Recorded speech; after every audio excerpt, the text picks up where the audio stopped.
So again, I want to share this. This is very important. The reason why I'm making the connection here is because of what's happening in our world right now. So many are found to be lost right now. They're like, well, what do I do to feed my kids? And Thanksgiving's around the corner, and Christmas is around the corner, and all this stuff, right? And they say that they're Christian, but then they turn around and they cuss, and then they claim they're going to, if they can't steal from the store, they're going to steal from other families. Okay, so let's focus on that.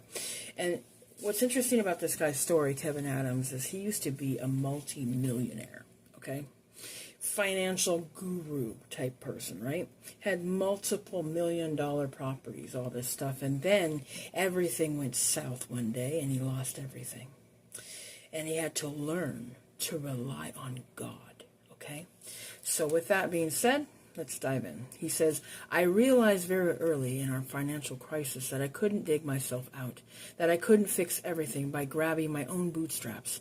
After reading about the faith of George Mueller, a man who believed it was normal to rely on God alone, my heart was decidedly ready to attempt a life of absolute faith. Then he says, maybe I'm not the provider, but standing by while my family is in danger of losing their home for the second time is taking things too far. Surely God helps those who at least try, I thought. It's just who I am. I begin to believe all over again I have to do something other than just pray. You ever been in that situation where you think, oh, God's not getting it done fast enough? Okay.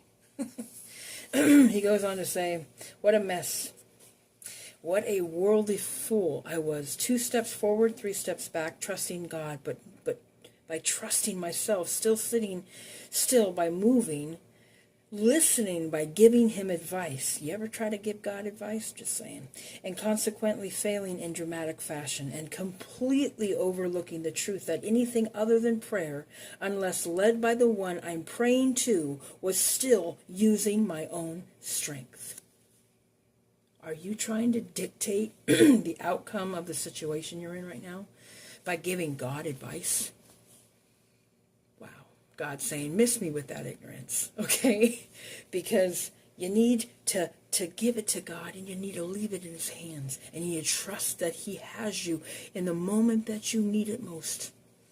I know it's going to be uncomfortable, but that's what that is. Faith is uncomfortable. To believe in something you haven't seen. You trust in God and you watch him work in your life. Amen.